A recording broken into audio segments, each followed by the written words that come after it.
अभी आप सुनेंगे ओशो द्वारा पलटू दास, भक्त पलटू दास जी के वचनों का व्याख्या। ओशो बताएंगे इसमें कि कैसे भक्ति इस समाज में रह के की जा सकती है, बिना कुछ छोड़े, बिना कुछ त्यागे।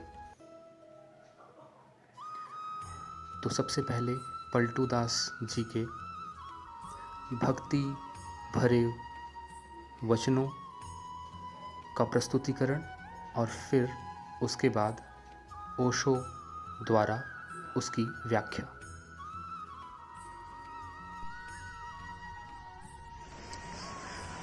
क्या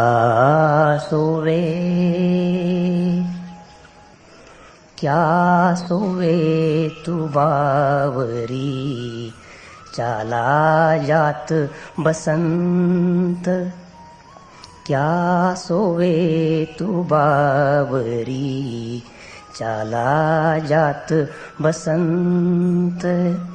चाला जात बसंत, कंतना घर में आए। दीर्घ जीवन है तोर, कंत बिन दिवस गवाए। गर्व गुमानी नारी फिरे यौवन की माती। खसम रहा है रूठी, नहीं तो पठवे पाती। लगे न तेरो चित्त, कंत को नाही मनावे। कापर करे सिंगार, फूल की सेज बिछावे। पलटू ऋतु भरी खेली ले, फिर पछतावे अंत। क्या सोवे तू बावरी, चाला जात बसंत। जो जो सुखे ताल है, त्यो त्यो मीन मलीन। जो जो सुखे ताल है, त्यो त्यो मीन मलीन। त्यो त्यो मीन मलीन। जेठ में सूख्यो पानी, तीनों पन गए बीती। भजन का मर्मन जानी, कवल गए कुम्हिलाय। हंस ने किया पयाना, मीन लिया कुमारी। ठाव ढेला चिरहाना, जो जो सुखे ताल है, त्यो त्यो मीन मलीन।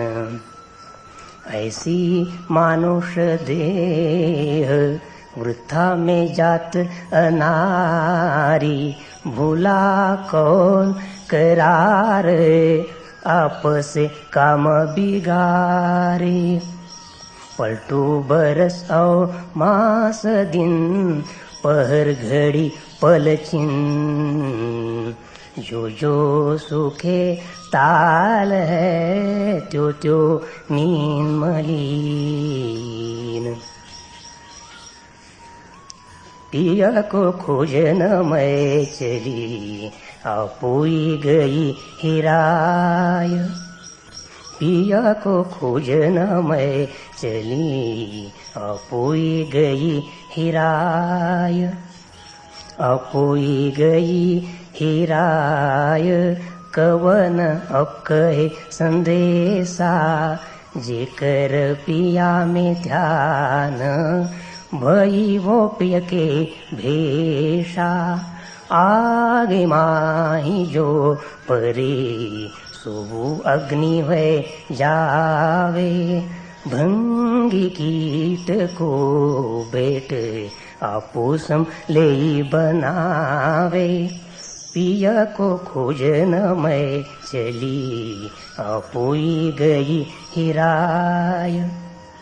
सरिता बह के गई सिंधु में रही समाई।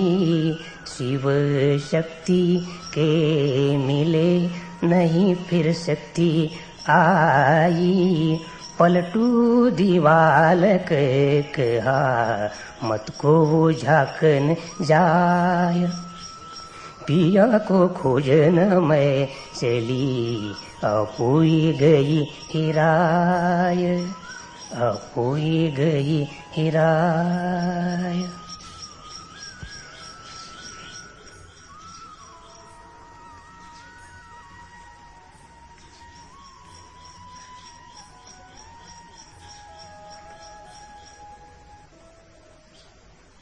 सायते फसल गुल है जवानी, क्यों न जिसने मैं हो महवशा हो।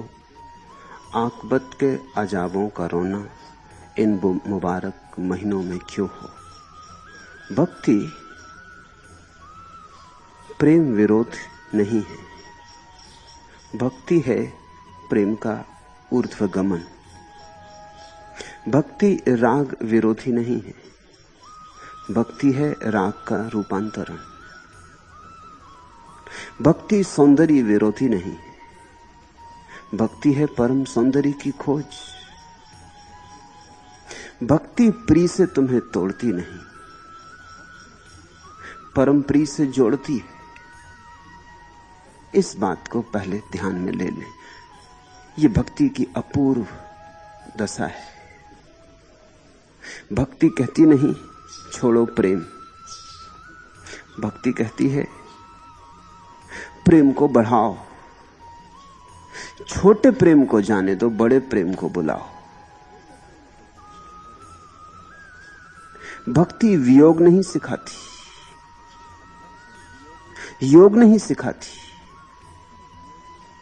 वैराग्य नहीं, तप तपश्चर्या नहीं। भक्ति सिखाती है कैसे प्रिय के रंग में रंग जाओ। संसार के विरोध का कारण प्रेम नहीं है। संसार के विरोध का कारण है कि संसार प्रेम के लिए उपयुक्त पात्र नहीं। विरागी कहता है छोड़ो राग को, क्योंकि राग बुरा है। भक्त कहता है जहां तुमने राग लगाया है वो विषय वस्तु व्यर्थ है। राग को मत छोड़ो, विषय वस्तु को बदल लो। जहां तुमने क्षुद्र को विराजा है, बिठाया है, क्षुद्र को सिंहासन पर विराजमान किया, वहां प्रभु को बिठाओ। जिस हृदय में तुमने धन मद पद इन सबको बिठा रखा है, वहां प्रभु का गुण गाओ। जितना तुम संसार के लिए श्रम कर रहे हो, उतने ही श्रम से परमात्मा मिल सकता है। कुछ नया नहीं करना है साधना में। जो तुम जानते हो उसकी ही दिशा बदलनी है। यही पैर पहुंचा देंगे, दिशा बदलनी है। यही आंखें दिखा देंगी, दिशा बदलनी है। यही तुम परमात्मा में प्रविष्ट हो जाओगे, परमात्मा के आलिंगन को उपलब्ध हो जाओगे। जरा भी तुम में कमी नहीं है, लेकिन तुम्हारी दिशा गलत है। तुम गलत नहीं हो, तुम्हारी दिशा गलत है। यह भक्ति का आधारभूत सिद्धांत है। तुम गलत नहीं हो, तुम्हारी दिशा मात्र गलत है। तुम्हें नहीं बदलना है, सिर्फ दिशा को बदल लेना है। तुम चले हो जिस तरफ, जो तुम पाने चले हो वो तो ठीक ही है, लेकिन जिस तरफ तुम चले हो वहां वह पाया ना जा सकेगा। जैसे कोई आदमी चला, नदी जाना चाहता था और बाजार की तरफ चला, चल रहा है, ये भी ठीक है। नदी पहुंचना चाहता है, ये भी ठीक है। प्यासा है तो नदी पहुंचना चाहता है, लेकिन चल पड़ा है बाजार की तरफ। पैर भी ठीक है, चलना भी ठीक है, प्यास भी ठीक है, पानी की तलाश भी ठीक है, लेकिन जरा राह गलत चुन ली, दिशा गलत चुन ली, नदी की तरफ चले। तो भक्ति तुम्हारी सारी सांसारिकता को परमात्मा में नियोजित कर देती। ये भक्ति की बड़ी अपूर्व कला है। ज्ञानी तोड़ता है, भक्त तोड़ता ही नहीं। ज्ञानी काटता है, भक्त काटता ही नहीं। ज्ञानी के लिए बड़ा संघर्ष है, भक्त के लिए सिर्फ समर्पण है। भक्त तो कहता है यहां भी जो सौंदर्य तुम्हें दिखाई पड़ रहा है, संसार में भी, वो भी है परमात्मा का। तुम जिस दिन पहचानोगे उस दिन जानोगे। यहां भी जो वसंत आता है वो भी उसकी प्रार्थना का क्षण है। जब तुम्हारे भीतर, तुम्हारे खून में जीवन ऊर्जा तूफान उठाती है, ये भी उसी का तूफान है। सब उसका है। उसी की तरफ बहने लगे, स्रोत की तरफ जाने लगे तो ठीक हो जाएगा। आज के पलटू के पद बहुत सोचने समझने जैसे। भक्ति की आधारशिलाएं उनमें। क्या सोवे तू बावरी, चाला जात वसंत। ये जीवन तो वसंत की बेला है, ये जीवन तो वसंत की ऋतु है। देखते हो जीवन की कोई निंदा नहीं है, ये जीवन तो वसंत है। ये तो अहोभाग्य है।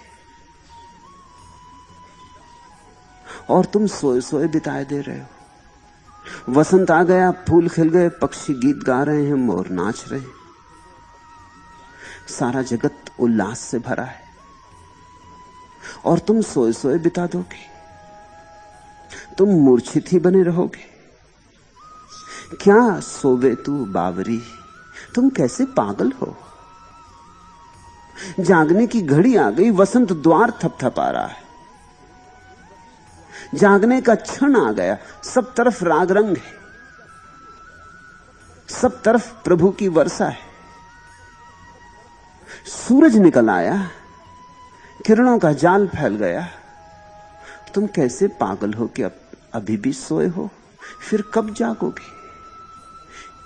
क्या सोवे तू बावरी, चाला जात वसंत। चाला जात वसंत कंतना घर में आए। प्यारे को तूने खोजा ही नहीं, प्यारे को घर भी ना बुलाया, प्यारे को पाती भी ना लिखी, निमंत्रण भी नहीं भेजा है।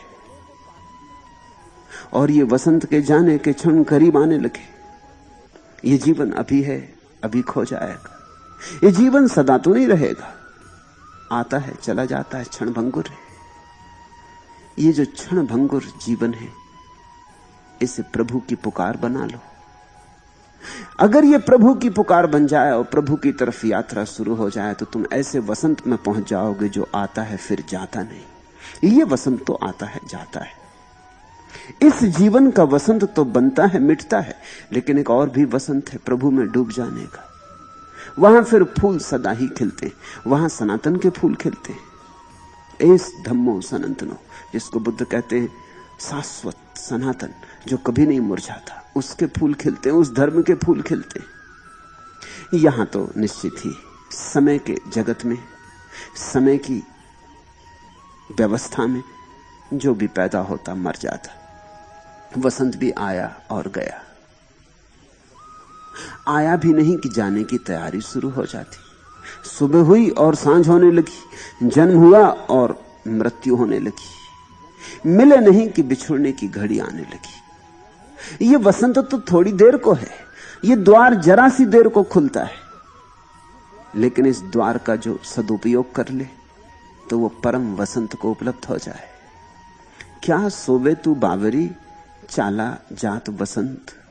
चाला जात वसंत कंतना घर में आए, और भी प्रेमी के बिना ही तुझे रहना पड़ रहा है।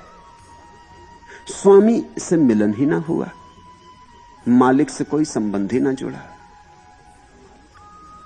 साहिब को कब पुकारोगे। उसी परम प्यारे के मिल जाने पर तृप्ति है। यहां भी तुम जो खोज रहे हो, खोज तो उसी को रहे हो। पत्नी में खोजते हो, पति में खोजते हो, कभी सोचा है किसे खोजते हो। ये किसकी खोज चल रही, पति में, पत्नी में, बेटे में, बेटी में, मित्रों में, संबंधों में, परिजनों में, किसकी खोज चल रही। और तुमने ये भी नहीं सोचा, कभी इसकी जांच परख भी नहीं की कि हर बार खोज व्यर्थ हो जाती। हर बार विषाद हाथ लगता है, विफलता हाथ लगती है। पत्नी में खोजो, पति में खोजो। तुम जिसे खोज रहे हो वो इतना बड़ा है कि कोई पत्नी उसे तुम्हें न दे पाएगी, और तब तुम अंततः नाराज होगे गरीब पत्नी पर। उसका कोई कसूर भी ना था, तुम्हारी मांग बड़ी थी। घड़े में सागर खोजने चले थे, घड़े का क्या कसूर? पति में परमात्मा को खोजने चले थे, नहीं मिला पति में परमात्मा, तो क्या कसूर पति का? फिर नाराजगी पति पर आती। तुमने देखा पति पत्नी एक दूसरे पर बड़े क्रुद्ध हो जाते, क्योंकि उनको लगता है धोखा दिया गया। उनको लगता है जो प्रलोभन हमें दिया गया था, जो देने का आश्वासन दिया गया था, वो पूरा नहीं किया गया। उन्हें शिकायत होती, चाहे शिकायत साफ साफ ना हो, लेकिन पति पत्नी का मन एक दूसरे के प्रति तख्तता से भरता जाता, कड़वाहट से भर जाता। कारण समझना, कारण बड़ा धार्मिक है। कारण यही है कि पत्नी ने जिससे प्रेम किया था, सोचा था उसमें परमात्मा मिलेगा, मिला एक साधारण आदमी, क्षुद्र वासनाओं से भरा, क्षुद्र सीमाओं से घिरा। सोचा था असीम से दोस्ती होगी, सोचा था मंदिर मिल जाएगा, मिला घर, मंदिर नहीं मिला। घर वाली बन गई, घर वाले मिल गए, लेकिन मंदिर नहीं मिला। और आकांक्षा मन की थी, प्यास तो मन की एक ही है, मंदिर के लिए। शाश्वत को चाहा था, ये क्षणभंगुर मिला, ये अभी है अभी चला। तुमने जिस पत्नी को प्रेम किया था, जिस प्रेसी को प्रेम किया था, सोचा था इसमें सौंदर्य, परम सौंदर्य मिल जाएगा, तुम तृप्त हो जाओगे, तुम्हारा दिल भर जाएगा। लेकिन धीरे धीरे ये सौंदर्य चला और दिल भरा नहीं। दिल भरने की तो बात दूर रहे, धीरे धीरे ये सौंदर्य, अब सौंदर्य भी दिखाई नहीं पड़ता। जिसको फूल समझ के करीब आए थे उसमें बहुत कांटे मिले, मन तिक्त होने लगा, मन कड़वाहट से भर गया, मन विरोध से भर गया। तुम सोचते हो पत्नी धोखा दे गई, ये सुंदर थी नहीं, इसने दिखावा किया। पत्नी सोचती तुम धोखा दे गए, तुम ऐसे विराट थे नहीं जैसा तुमने दिखावा किया था। किसी ने दिखावा नहीं किया था, तुम्हारी आकांक्षा परमात्मा को खोजने की। मैंने सुना एक मुसलमान सम्राट कभी कभी एक सूफी फकीर को बुलाया करता था, महल में बुलाता था, उसका सत्संग करता था। एक दिन फकीर ने कहा कि ये नियम के प्रतिकूल है, मैं आ जाता हूं दया करके, लेकिन कुरान कहती है कि फकीर कभी सम्राट के घर न जाए। तुम बुलाते हो तो मैं इंकार नहीं कर पाता, लेकिन कुरान कहती है कि जब जाए तो सम्राट ही फकीर के घर जाए। तो ये आखिरी बार मेरा आना हुआ, अब तुम इस योग्य भी हो गए हो कि मेरी बात समझ सकोगे। सत्संग ने तुम्हें इस योग्य बना दिया। पहले दिन ही मैं तुमसे मना करता तो शायद तुम्हारी अकल में भी ना आता, तुम समझते अपमान हो गया, लेकिन अब तुम समझ सकते हो। तुम्हें चाहिए तो तुम आओ, कुएं के पास आओ, तुम प्यासे हो, कुएं को बुलाते हो, ये बात तो जरा ठीक नहीं। अब जब आना हो तो तुम आ जाना। राग तो लग गया था सम्राट को इस फकीर का, इसके प्रेम की कुछ बूंदें उसे मिली थी, इसके जीवन में कुछ उसने झांका भी था, कुछ लगता था कि जो नहीं साधारणता होता वह हुआ है। तो वो एक दिन पहुंचा फकीर के झोपड़े पर। फकीर खेत में काम करने गया था, उसकी पत्नी ने कहा आप बैठ जाएं। वो खेत की मेड़ पर पत्नी अपने पति की प्रतीक्षा कर रही, भोजन लेके आई। वो कहती आप यहीं बैठ जाएं मेड़ पर, मैं पति को बुला लाती हूं, वो दूर वहां काम कर रहे। सम्राट ने कहा कि मैं टहलूंगा, तू जाके बुला ला। पत्नी को लगा कि शायद मेड़ पर कुछ बिछा नहीं है, इसलिए सम्राट बैठता नहीं, तो भागी गई अपने झोपड़े में से उठा लाई दरी, गरीब की दरी, थेगड़ों लगी, जगह जगह फटी, जराजीन, मगर उसने बड़े प्रेम से बिछा दी मेड़ पर और कहा कि आप बैठ जाएं। सम्राट ने दरी देखी और वो टहलते रहा। उसने कहा मैं टहलूंगा ही, तू पति को बुला ला। उसने सोचा कि शायद मेड़ पर बैठना सम्राट के लिए योग्य नहीं, तो उसने कहा आप ऐसा करें झोपड़े में भीतर चले तो हमारी खाट पर बैठ जाएं। तो वो भीतर ले गई, लेकिन खाट भी सम्राट को जची नहीं। खाट ही थी गरीब की और झोपड़ा भी। वो बाहर फिर आ गया। उसने कहा मैं टहलूंगा, तू फिक्र मत कर, तू जाकर फकीर को बुला ला। पत्नी गई, राह में उसने फकीर से, अपने पति से कहा कि सम्राट कुछ अजीब सा है। मैंने बहुत कहा मेड़ पे बैठ जाओ, नहीं बैठा। दरी बिछाई, नहीं बैठा। भीतर ले गई, अपनी खाट पर रख बैठने को कहा, वहां नहीं बैठा। ये बात क्या, ये बैठता क्यों नहीं? फकीर हंसने लगा। उसने कहा, पागल, सम्राट बैठ कैसे सकता है? हमारी दरी भी उसके योग्य नहीं, खेत की मेड़ भी उसके योग्य नहीं, हमारी खाट भी उसके योग्य नहीं। और फिर फकीर हंसने लगा। उसकी पत्नी ने कहा, आप हंसते क्यों? उसने कहा, यही तो सारे मनुष्य के जीवन की कथा है कि हमारा मन कहीं बैठता नहीं, क्योंकि मन है सम्राट। कभी तुम दुकान पे बिठाना चाहते हो, नहीं बैठता। कभी तुम किसी की देह में बिठाना चाहते हो, नहीं बैठता।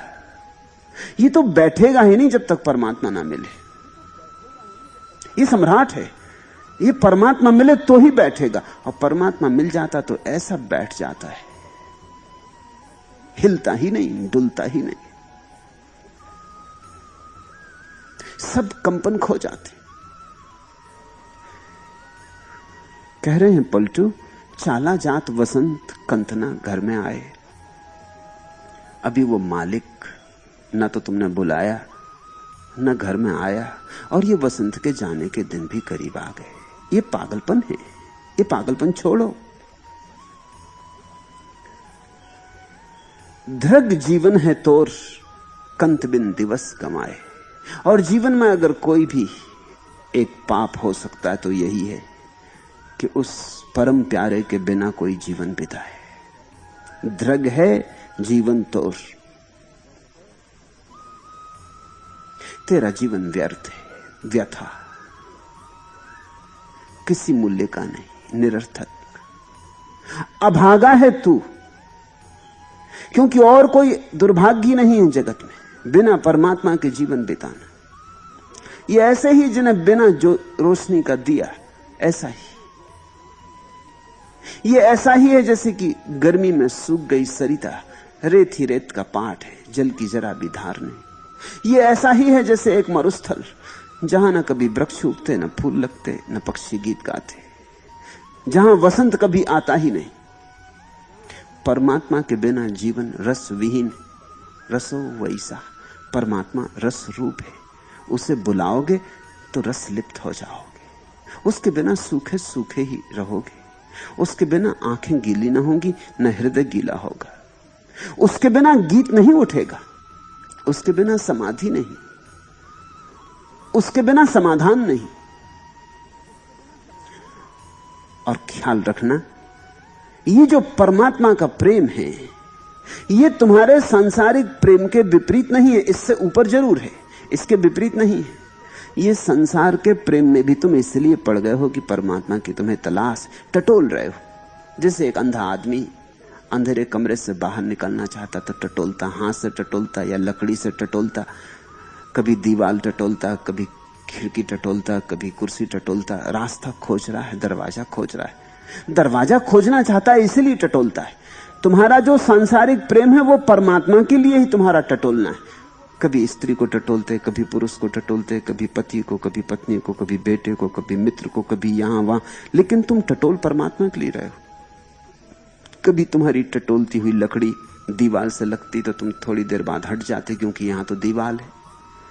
कभी कुर्सी से टकराती तो तुम हट जाते क्योंकि यहां तो कुर्सी है। ऐसे ही धीरे धीरे सारे संसार में टटोलने के बाद दरवाजा मिलता है। ये संसार परमात्मा की खोज का ही अंग है। जमजमा साज का पायल के छनाके की तरह, बेहतर अज सोर से ताकुसो अजाहें साकी। भक्तों ने कहा है कि अजान की आवाज और शंख की आवाज, इससे भी ज्यादा प्यारी आवाज संगीत की, प्रेम की, रस की। जमजमा साज का पायल के छनाके की तरह। वो जो पायल की छनकार है, उसमें जो संगीत है, वो कहीं ज्यादा मूल्यवान है अजान रूखी सूखी अजान से। वो जो पायल की छन छन है, वो कहीं ज्यादा रसिक थे, ज्यादा जीवंत थे मंदिर के शंख की सूखी साखी आवाज के मुकाबले। क्यों? क्योंकि मंदिर के शंख की आवाज जीवन रहित है और अजान भी जीवन रहित है। तुम जिस जीवन में जो खोज रहे हो, तुमने अपने बेटे को जिस नजर से देखा है, या अपनी बेटी को, या अपने भाई को, या अपनी प्रेयसी को, तुमने जिस प्रेम की नजर से अपनी प्रेयसी को देखा है, वही नजर काम आएगी। उसमें ही असली बात छिपी है। ऐसा समझो कि एक मंदिर में तुम खड़े हो और आग लग जाए और तुम्हारा बेटा भी मंदिर में, तो तुम मूर्ति बचाओगे कृष्ण की कि अपने बेटे को बचाओगे? मूर्ति को तुम छोड़ जाओगे, भाग जाओगे, बेटे को लेकर बाहर निकल जाओगे। पता चल जाएगा वहां की असलियत कहां थी। मूर्ति में इतना कोई लगाव थोड़ी था, मूर्ति तो मूर्ति थी, बेटा असली था। वहां प्रेम है, वहां असली संगीत है प्रेम का। भक्त कहते हैं इसी प्रेम के संगीत को ऊपर उठाना, इसी को ऊर्ध्वगामी करना है, इसी को परमात्मा की तरफ लगाना है। शंखों की आवाज से काम नहीं होगा, हृदय की आवाज, अजान से काम नहीं होगा। ये जो प्रेम का तुम्हारे भीतर छोटा सा झरना है, इसी को बहाना है। यही बह बह के किसी दिन सागर तक पहुंचेगा।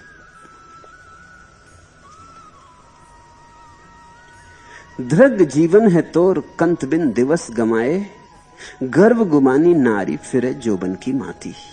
और फिर भी तुम कैसे पागल हो, बड़े अहंकार में अकड़े फिर रहे हो। गर्व गुमानी नारी फिरे जोबन की माती, और अपने यौवन पे बड़े इतरा रहे हो, अपने बल पर, अपनी शक्ति पर, अपने सौंदर्य पर, अपने रूप पर, अपने रंग पर बड़े अकड़ रहे हो। और तुम्हें यह पता नहीं है, चाला जात वसंत, ये तो चला, ये तो जा ही रहा है, ये तो तुम्हें पता भी नहीं चलेगा, सोए सोए निकल जाएगा। ये कब हाथ से निकल जाएगा तुम्हें पता नहीं चलेगा।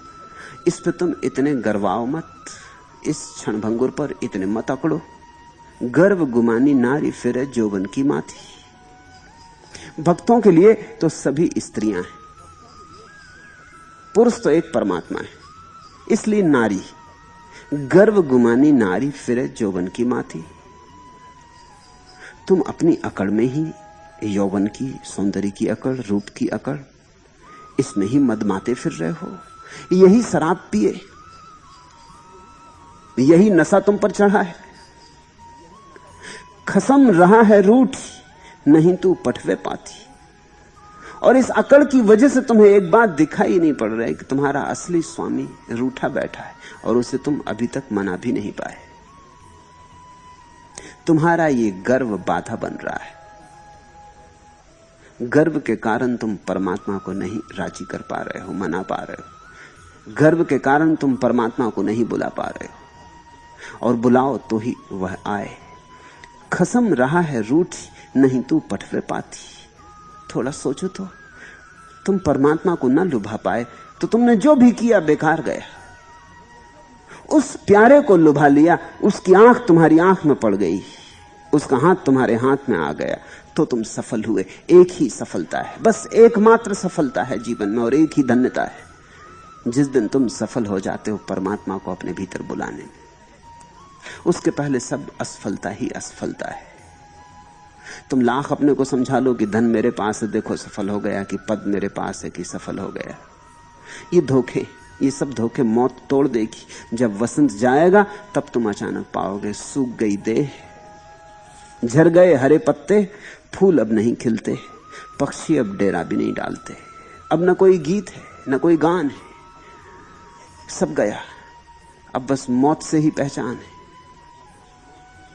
इसके पहले कि मौत तुम में घर बना ले, तुम अमृत से संबंध जोड़ लो। गर्व गुमानी नारी फिरे जोबन की माती, खसम रहा है रूठ नहीं तू पटवे पाती। लगे न तेरो चित्त कंत को ना ही मनावे। और तेरा चित्त भी नहीं लग रहा, ये भी सच है। चित्त लगे भी कैसे, लगे भी तो कैसे लगे। सम्राट बैठेगा तो उसके योग्य आसन चाहिए, और तुम्हारा चित्त भी परमात्मा के पहले कहीं लग नहीं सकता, वहीं बैठता है बस। ये चित्त का पंछी वहीं बैठता है, और कोई जगह नहीं बैठता, इसे और कोई जगह सुहाती नहीं। कभी तुम कहते हो इस ढेर पे बैठ जा, धन का ढेर, मगर ये उसे कचरा है। कभी तुम कहते हो पद पर बैठ जा, ये भी उसके लिए कचरा है। तुम उसे लाख तरह के खिलौने देते हो, लेकिन वह हर खिलौने से ऊब जाता है और एक दिन हर खिलौने को छोड़ देता। वो कहता असली लाओ, और इसलिए चित्त बेचैन है। तुम शायद सोचते हो कि चित्त की बेचैनी कोई बीमारी है, तो तुम गलत ख्याल में हो। मेरे पास लोग आते हैं, वो कहते हैं कि कुछ ऐसा करें कि हमारा चित्त शांत हो जाए। मैंने कहा इसी अशांत चित्त में तो थोड़ी आशा है। अगर ये शांत हो गया तो तुम गए। इसका अशांत होना सौभाग्य है। ये अशांत चित्त यही कह रहा है कि यहां तुमने जहां जहां शांति खोजनी चाहिए वहां शांति नहीं मिलेगी, और तुम चाहते हो चित्त शांत हो जाए। अगर तुम्हारा चित्त शांत हो जाए तो तुम संसार में ही रह जाओगे। इसलिए चित्त तो शांत होगा ही नहीं जब तक तुम परमात्मा में प्रवेश ना करो। तुम लाख उपाय करो, चित्त शांत नहीं होगा। कैसे होगा? जब तक परम धन न मिले तब तक तुम कैसे चित्त को समझाओगे? चित्त को लगता ही रहता मैं भिखारी, निर्धन, भूखा, क्षुधा पीड़ित, तड़फ रहा, और चित्त कप रहा है। ये चित्त का कंपन तुम्हारा सौभाग्य है, इसे दुर्भाग्य मत समझो। ये कहीं नहीं लगता, क्योंकि ये कहता है वहां ले चलो जहां मैं लग सकता हूं, और वहां तुम ले नहीं जाते। तुम अपने गर्भ में आकड़े बैठे हो। तुम कहते हो हम तुझे यहीं शांत कर लेंगे, और थोड़ा धन ले ले। तुमने चित्त को कोई छोटा बच्चा समझाया जिसको तुम समझा रहे हो कि चल और आइसक्रीम ले ले, ये खिलौना ले ले, चल बाजार से कुछ मिठाई दिलवा दे। तुम ये सब देते रहोगे और चित्त की बेचैनी न मिटेगी, बेचैनी बढ़ती जाएगी। क्योंकि जैसे जैसे वसंत बीतने लगेगा वैसे वैसे चित्त को लगेगा ये तो दिन भी गया, ये अवसर भी खोया जा रहा है, और इन खिलौनों से मैं कब तक उलझा रहा हूं। इसलिए जैसे जैसे उम्र बढ़ती वैसे वैसे चित्त की अशांति बढ़ती। बच्चे शांत मालूम होते हैं, बूढ़े अशांत हो जाते। बूढ़े का वसंत चला गया, अवसर चला गया, और कंत से मिलना ना हुआ। लागे न तेरो चित्त, लग सकता ही नहीं। लगाओ, लाख लगाओ, लग सकता ही नहीं। और ये सौभाग्य है कि चित्त तुम्हारा लगता नहीं तो तुमने न मालूम किस कूड़े करकट की ढेरी में इसको कभी का लगा दिया होता। ये तो चित्त की तुम पर कृपा है कि ये लगता नहीं। न मालूम तुमने कहां उलझा दिया होता, कहां के नकली सिक्के पकड़ लिए होते और जिंदगी भर छाती से लगाए बैठे रहते। मगर चित्त तुम्हें हर जगह से हटा देता। वो कहता आप चलो, आगे बढ़ो, यहां नहीं है कुछ, कहीं और खोजें। चित्त की बेचैनी का अर्थ है कि खोजना कहीं और होगा। ये खोज ठीक जगह नहीं चल रही है, और जैसे ही तुम ठीक जगह खोजने लगोगे तुम अचानक पाओगे चित्त शांत होने लगा। लोग कहते हैं कि चित्त शांत हो जाए तो तुम परमात्मा में पहुंच जाओगे। मैं तुमसे कहता हूं तुम परमात्मा की तरफ पहुंचने लगो तो चित्त शांत हो जाए। लोगों ने तुमसे कहा है कि चित्त को शांत कर लो तो तुम परमात्मा में पहुंच जाओगे। मैं तुमसे यह कहना चाहता हूं कि तुम परमात्मा की तरफ चलने भर लगो और चित्त शांत होने लगेगा। चित्त शांत हो ही नहीं सकता परमात्मा की तरफ चले बिना। उसकी तरफ चलने से ही शीतलता बढ़ती, उसकी तरफ चलने से ही बेचैनी अपने आप कम होने लगती, उसकी तरफ चलने से ही भीतर भरोसा आने लगता है कि अब ठीक दिशा मिली, अब घर की तरफ चले। लगे न तेरो चित्त कंत को ना ही मनावे। इधर चित्त भी तेरा नहीं लग रहा है। किसका लग रहा है? तुमने किसी का संसार में चित्त को लगते देखा? जिनके पास बहुत धन है, जिनके पास बहुत पद है, तुम सोचते हो उनका चित्त लग रहा है? वो इतने ही उखड़े हैं जितने तुम उखड़े हो, शायद तुमसे ज्यादा उखड़े, क्योंकि उन्होंने अपना सारा वसंत तो धन को इकट्ठा करने में लगा दिया और चित्त शांत नहीं हुआ। अब उनकी बेचैनी तुम समझ ना सकोगे। वो विक्षिप्त हुए जा रहे हैं, उनको कुछ समझ में नहीं आ रहा कि अब क्या करें, क्या ना करें। कंत को ना ही मनावे, लेकिन अकड़ के मारे तुम परमात्मा की तरफ भी नहीं जाते हो। चित्त भी बेचैन है, सब तरह की विक्षिप्तता इकट्ठी हो गई है। एक क्षण को रस नहीं है, एक क्षण को सुख की छाया नहीं मिलती। भागे जाते हो, धूप ही धूप, आपादापी, महत्वाकांक्षा, और इकट्ठा और इकट्ठा। इतना कर लिया, उससे कुछ नहीं मिला। एक मित्र मेरे पास आए, वो कहने लगे कि जब मैं युवा था तब मैंने तय किया था कि जिस दिन मेरे पास 10 लाख रुपए हो जाएंगे उसी दिन सब आपाधापी छोड़ छाड़ के शांति से बैठ रहूंगा। बस अब थोड़ी ही देर और है। 5 लाख मेरे पास हो गए। गरीब आदमी के घर पैदा हुए, 5 लाख बड़ी बात है उनको इकट्ठा कर लेना, बड़ी मुश्किल से इकट्ठे किए। थोड़ी देर और है, एक 2 4 5 साल की बात है। अब पैसा मेरे पास है, 5 को 10 करने में कठिनाई ना होगी। ये 5 असली कठिन बात थी। अब 5 को दुगलाने ना सरल पड़ेगा। बस फिर तो मैं भी संन्यास्त होके बैठ जाऊंगा। मैंने उनसे पूछा, एक बात तो मुझे कहो, 5 लाख मिले, आधी तो संपत्ति मिल गई जितनी तुम चाहते थे, आधा चैन मिला, आधी शांति मिली। वो कहने लगे, शांति? शांति मिलने की पूछते? जो थी थोड़ी बहुत वो भी चली गई। तो मैंने कहा, ये भी तो सोचो कि 10 के मिलते मिलते ये जो थोड़ी बहुत समझ बची है मेरे पास आने की कि तुम यहां तक आ गए, ये भी चली जाएगी। 5 लाख मिलने में जो थोड़ी बहुत शांति थी वो चली गई। 10 लाख मिलते मिलते तक होश रहेगा? पगला तो ना जाओगे? वो कुछ सोचने लगे और कहा कि आपकी बात ठीक मालूम पड़ती, सोचता हूं तो ठीक मालूम पड़ती, इतना पागल मैं पहले नहीं था। जब से ये 5 हो गए तब से सो भी नहीं सकता, दिन रात गिनती चल रही और वो 10 का नशा चढ़ा हुआ है। इसलिए भारत में हम धन के नशे को धन मद कहते, पद के नशे को पद मद कहते। मद यानी नशा, मदिरा। अंग्रेजी में जो शब्द मैड वो संस्कृत के मद शब्द से बना है। मद एकमात्र पागलपन है। तो मैंने उनसे कहा, अभी तो तुम्हें थोड़ा होश है, चलो तुम यहां आ गए, 5 साल 10 साल बाद जब तुम्हारे पास 10 लाख हो जाएंगे तुम्हें मेरी याद रहेगी? तुम इस तरफ आओगे? वो कहने लगे, पक्का नहीं कह सकता, हालत मेरी खराब है। सच तो यह है कि 10 लाख होने तक मैं बच भी सकूंगा, यह भी मुझे संदेह लगता है, क्योंकि मैं बहुत परेशान हुआ जा रहा हूं। तो फिर मैंने कहा, जब 5 से इतनी मुसीबत हो गई तब इसको 10 किस लिए करना चाहते हो? मगर गर्व, वो बोले कि नहीं, एक दफा तय कर लिया था कि 10 तो करके रहूंगा, तो करके तो रहूंगा। आदमी कभी कभी ऐसी दिशाओं में भी चलता जाता है जिनमें कुछ भी नहीं पाता, लेकिन एक अहंकार लगे न तेरो चित्त कंत को नहीं मनावे, और फिर भी अकड़ के बस प्रभु को मनाने की तरफ कोई चेष्टा भी नहीं हो रही। कापर करे सिंगार, सुनते हो? कापर करे सिंगार, फूल की सेज बिछावे। फिर किसके लिए श्रृंगार करती और फिर किसके लिए फूलों की सेज बिछाती, जब परमात्मा को मनाने का ही, मनाने के लायक भी विनम्रता नहीं है, तो किसके लिए श्रृंगार और किसके लिए फूलों की सेज सजाती? ये किसके लिए मंदिर बनाती? ये किसके लिए दीप जलाती? कापर करे सिंगार, तुम किसके लिए सज रहे हो? हां, मंदिर जाने के लिए सज रहे हो तो ही तुम्हारे सजने का कोई मूल्य है। प्रभु को रिझाने चले हो तो ही तुम्हारा कोई मूल्य है। मैंने सुना है अकबर ने तानसेन को एक बार कहा कि तुम्हारा संगीत अपूर्व है, मैं सोच भी नहीं सकता कि इससे श्रेष्ठ संगीत कहीं हो सकता है या कोई इससे श्रेष्ठ संगीत पैदा कर सकेगा।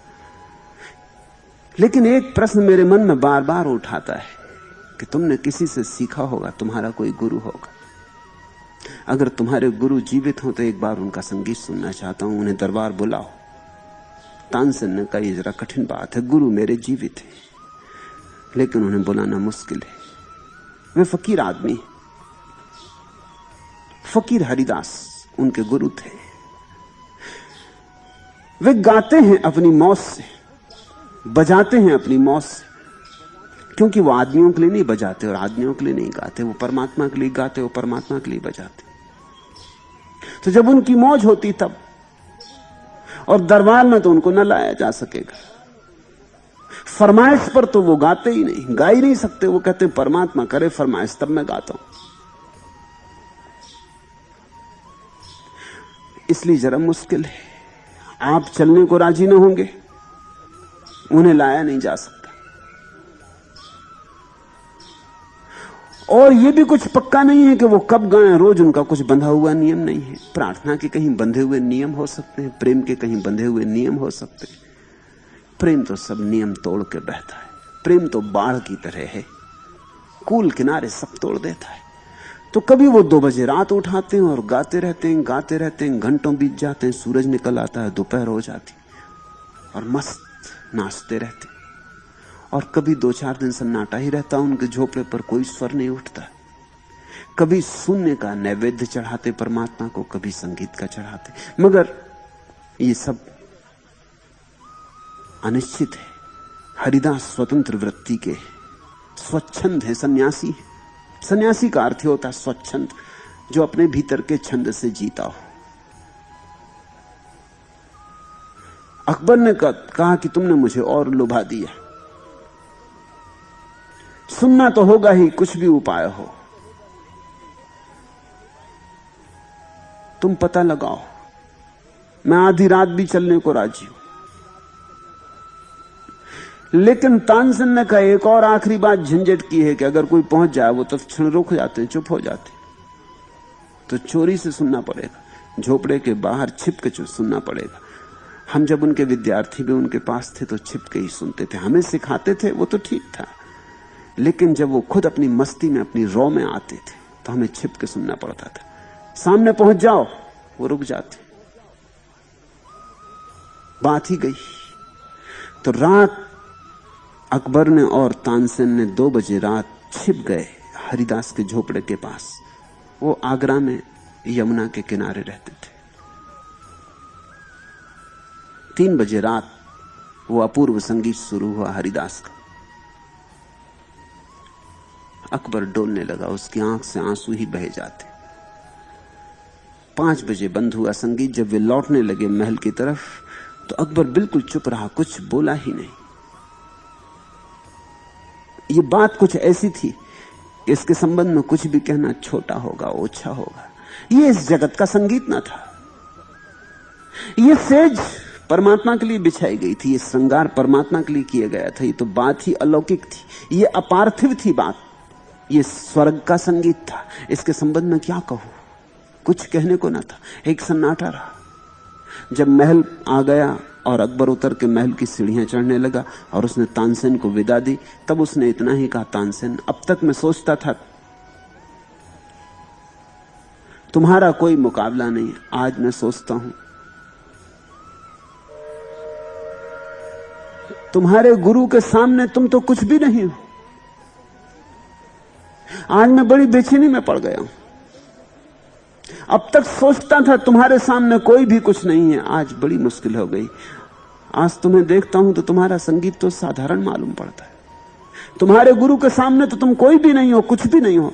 तुम्हारा उनसे क्या मुकाबला। अब तक सोचता था तुम्हारा कोई मुकाबला नहीं, अब सोचता हूं तुम्हारा उनसे क्या मुकाबला। इतना फर्क क्यों है? और जो तुम्हारे गुरु के जीवन में हो सका, तुम्हारे जीवन में क्यों नहीं हो पाया? तानसेन ने कहा, कठिन नहीं है मामला, सीधा साफ है। मैं बजाता हूं आपके लिए, मेरे गुरु बजाते परमात्मा के लिए। मैं बजाता हूं कुछ पुरस्कार पाने के लिए, क्षुद्र पुरस्कार, धन, पद, प्रतिष्ठा। मेरे गुरु बजाते अहोभाव से, किसी पुरस्कार को पाने के लिए नहीं। मैं बजाता हूं कुछ पाने के लिए, मेरे गुरु बजाते हैं क्योंकि उन्होंने कुछ पा लिया है।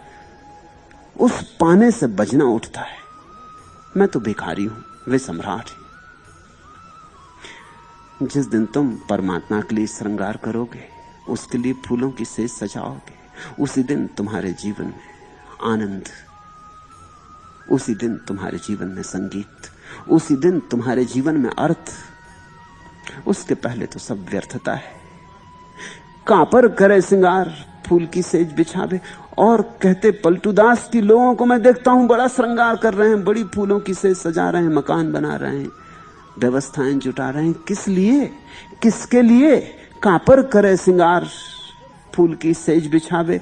किसको रिझाने के लिए ये आयोजन चल रहा है? और यहां हाथ से वसंत निकला जा रहा है। पलटू ऋतु भरी खेल ले, फिर पछतावे अंत। क्या सोवे तू बावरी चाला जात वसंत। पलटू ऋतु भरी खेल ले। ये जो छोटा सा क्षण मिला है, ये जो जीवन मिला है, इसको रस से मदमत, प्रभु के प्रेम में मस्त खेल ले, नाच ले, क्रीड़ा कर ले। ये जो इसने दिया है उसी के चरणों में समर्पित कर दे। पलटू ऋतु भर खेल ले, फिर पछतावे अंत। नहीं तो मृत्यु के समय पछतावा होगा कि प्रभु ने इतनी बड़ी भेंट दी थी, हमने उसे कुछ भी ना लौटाया, हमने कोई उत्तर भी ना दिया, और ये आ गई मौत और सब छीन के ले चली। सूखने लगे फूल सेज के, श्रृंगार कुम्हलाने लगा। ये आई मौत और सब छीन के ले चली। और जब हम दे सकते थे तब हमने प्रभु को भी देने में आनाकानी की। जो छिन ही जाएगा, जो छिन ही जाना है, उसे क्यों ना तुम दान बना लो। और फिर अगर दान ही बनाना हो तो सबसे पहले तो उसी का ध्यान करना चाहिए जिसने दिया है, उसको हम लौटा दें। तेरी वस्तु गोविंद तुझी को समर्पित।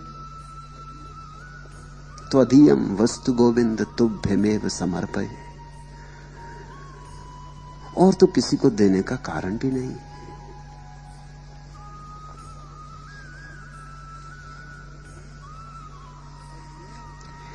है नींद सुहागिन वंदनी परदेसी पी की बाहों में। ओ मेरे सपनों के सृष्टा और ओ मेरी जागृति के दृष्टा, क्या ज्ञात नहीं मेरी सीमित साधे हैं तेरी चाहों में।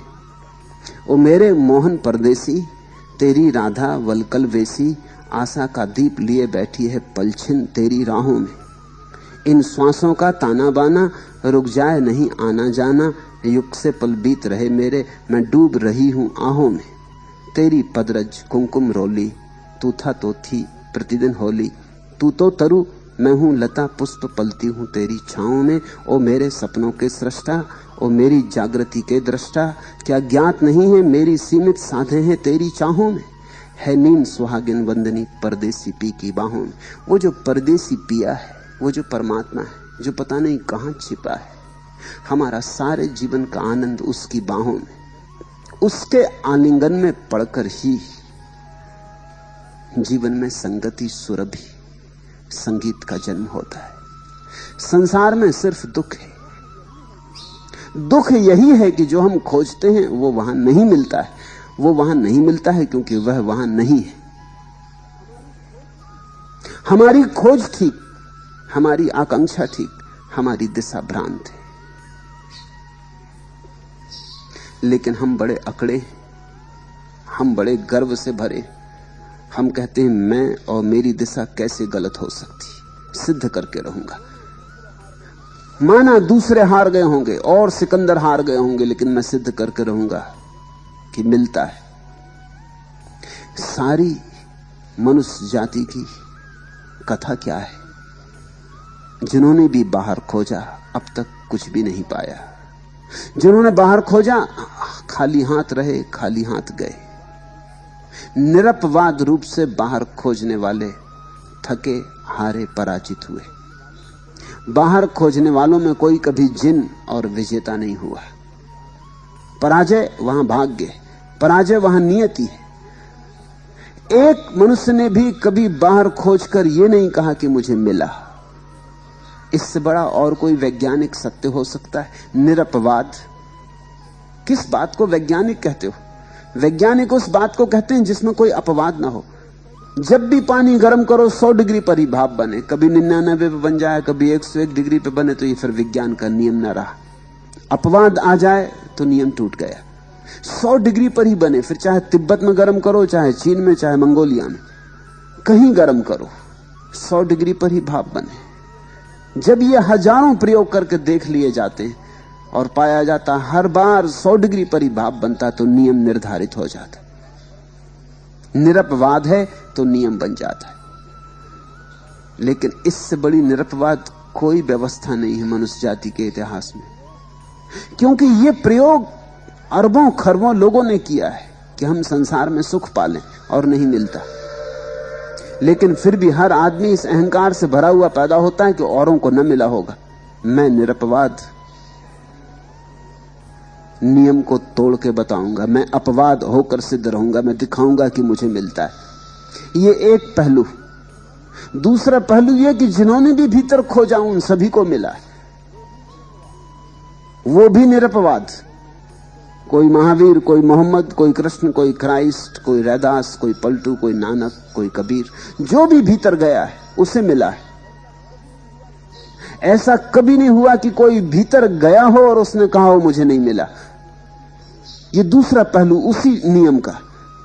ये तो दोनों तरफ से कसौटी हो चुकी है इस नियम की कि भीतर ही मिलता है, बाहर नहीं मिलता।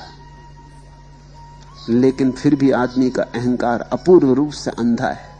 वो कहता है किसी को अब तक न मिला होगा, मैं एक कोशिश करके और देख लूं। असंभव कोशिश हार ही जाती है। फिर हमारे हाथ में केवल अभिनय रह जाता है। सत्य तो हाथ में नहीं आता, संसार अभिनय है। फिर हम दिखावा करने लगते हैं। जब नहीं मिलता, हंसी तो आती नहीं असली, तो फिर हम झूठी मुस्कुराहट अपने ओंठों पे चिपका लेते। मन को समझाना तो होगा ही ना। तो हम झूठी खुशियां, झूठे उत्सव मनाते रहते। भीतर जलती रहती आग और बाहर हम शीतलता दिखलाते रहते। भीतर आंसुओं के ढेर लगे रहते और बाहर हम हंसते चले जाते। तुम जरा लोगों का हंसना देखो, कैसा खाली, कैसा रिक्त, कैसा निर्जीव। तुम जरा लोगों के आंखों में झांको, दिखलाने की कोशिश वो यही करते हैं कि सब ठीक है। कुछ भी ठीक नहीं है। भीतर सिर्फ मौत आ रही और वसंत जा रहा है, और उनके पैर डगमगा रहे हैं, लेकिन किसी तरह अपने को संभाल के खड़े हुए। किसी को दिखने नहीं देते कि हमारे पैर डगमगा रहे हैं। अभिनय करो, प्रणय का अभिनय करो। अभिनय ही बंद करो। एक बार, दो बार, तीन बार नहीं, नित्य ही अभिनय करो, नित्य ही अभिनय करो। बहुत भला लगता है, सांसों पर सरगम सा चलता है। क्या बुरा है यदि ऐसे ही प्राणों को छला जाए, यूं ही सहज सरल जीवन क्रम चलता चला जाए। मगर क्या खाक सहज है यहां, क्या सरल है। फिर धीरे धीरे अभिनय की श्रृंखला ही रह जाती। बताते रहो जो नहीं है। भीतर निर्धन रहो, बाहर धन दिखलाते रहो। भीतर अज्ञानी रहो, बाहर ज्ञान दिखलाते रहो। भीतर संताप और बाहर दिखलाते रहो कि सब ठीक है, तुम बड़े प्रसन्न हो। ऐसा ये जगत अभिनय से भरा है। इससे बड़ा खतरा होता है। कम से कम छोटे बच्चों को तो बड़ा धोखा हो जाता। बच्चों को ही धोखा होता है। फिर बच्चे बड़ी उम्र के भी हुए तो भी कुछ फर्क नहीं पड़ता। बच्चों को ही धोखा होता है। धोखा ही बच्चों को हो सकता है।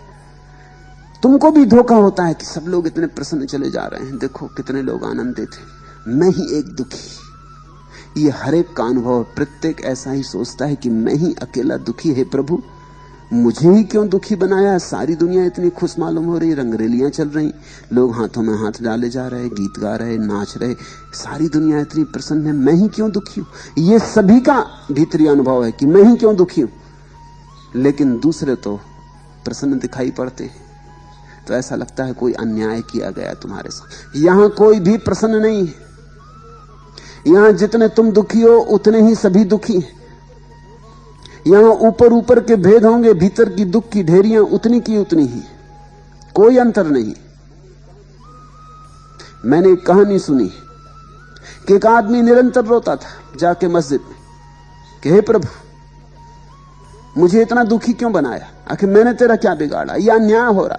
और मैं तो सुनता था तू बड़ा न्यायी है, रहीम है, रहमान है, कृपालु है, महाकरुणावान है, मगर सब धोखे की बातें। मुझे इतना दुख क्यों दिया।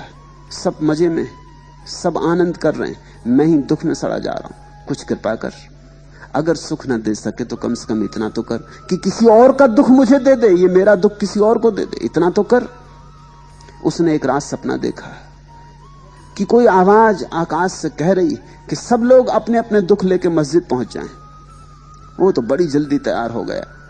उसने जल्दी से अपना दुख बांधा, पोटली उठाई, भागा मस्जिद की तरफ। खुद भी भागा। उसने देखा, बड़ा हैरान हुआ, पूरे गांव के लोग अपनी अपनी पोटलियां लिए जा रहे हैं। वो तो सोचता था जिनके जीवन में कोई भी दुख नहीं है। राजा भी भागा जा रहा है, वजीर भी भागे जा रहे हैं, नेता भी भागे जा रहे हैं, पंडित पुरोहित भी भागे जा रहे हैं। उसने मौलवी को भी देखा, वो भी अपना गट्ठर लिए चला जा रहा है। सबके गट्ठर हैं। और एक और बात हैरानी की मालूम हुई, किसी के पास छोटी मोटी पोटली नहीं, क्योंकि वो सोचने लगा किससे बदलना, अगर बदलने का मौका आ जाए। मगर सब बड़ी बड़ी पोटलियां लिए हुए। ये तो पोटलियां कभी दिखाई भी नहीं पड़ी थी उसको। अभिनय चलता है। मस्जिद में पहुंच गए, बड़ा उत्तेजित, सारे लोग उत्तेजित हैं कि कुछ होने वाला है। और फिर एक आवाज हुई कि सब लोग मस्जिद की खूंटियों पर अपनी अपनी पोटलियां टांग दें। सबने जल्दी से टांगनी, सभी छुटकारा पाना चाहते। और फिर एक आवाज हुई कि अब जिसको जिसकी पोटली चुननी हो चुन ले, बदल ले। और वो आदमी भागा और सारे लोग भागे। मगर चकित होने की बात तो ये थी कि उस आदमी ने भाग के अपनी पोटली फिर से उठा ली कि कोई दूसरा ना उठा ले। और यही हालत सबकी थी, सबने अपनी अपनी उठा ली। वो बड़ा हैरान हुआ, लेकिन अब बात उसके ख्याल में आ गई। उसने अपनी क्यों उठाई? सोचा कि अपने दुख कम से कम परिचित तो हैं, दूसरे का बड़ा पोटला, पता नहीं इसके भीतर क्या हो। अपने दुख कम से कम जाने माने तो हैं, उनके साथ जीते तो रहे हैं जिंदगी भर, धीरे धीरे अभ्यस्त भी हो गए। और अब धीरे धीरे उतना उनसे दुख भी नहीं होता। कांटा गड़ते रहा हो, गड़ते रहा हो, गड़ता रहा हो, तो धीरे धीरे चमड़ी भी मजबूत हो जाती है उस जगह। कांटा गड़ते गड़ते गड़ते फिर चमड़ी में उतना दर्द भी नहीं होता। सिर दर्द जिंदगी भर होता ही रहा हो तो धीरे धीरे आदमी भूल ही जाता है। सिर दर्द और सिर में कोई फर्क ही नहीं रह जाता, एक अभ्यास हो जाता। और तब उसे समझ में आया कि सबने अपने अपने उठा लिए। सब डर गए हैं कि कहीं दूसरे का ना उठाना पड़े। पता नहीं दूसरे की अपरिचित पोटली, भीतर कौन से सांप बिच्छू समाये हो। प्रत्येक ने अपनी अपनी पोटलियां उठा ली और सब बड़े खुश हैं कि अपनी पोटली वापस मिल गई। सब अपने घर की तरफ भागे जा रहे हैं। सुबह जब उसकी नींद खुली तब उसे सच्चाई समझ में आई। ऐसा ही है, यहां सब दुखी है, मगर एक अभिनय चल रहा है। इस अभिनय से जो जाग गया उसके जीवन ही में ही सन्यास का जन्म होता है। अभिनय से जाग जाना सन्यास है। मुझसे लोग पूछते हैं आपके सन्यास की परिभाषा क्या? मैं कहता हूं अभिनय से जाग जाना सन्यास है। अब और अभिनय ना करेंगे, अब और धोखा न देंगे, अब जीवन की सच्चाइयां परखेंगे। उन्हीं परखों से धीरे धीरे तुम परम सत्य की तरफ संलग्न हो जाते हो।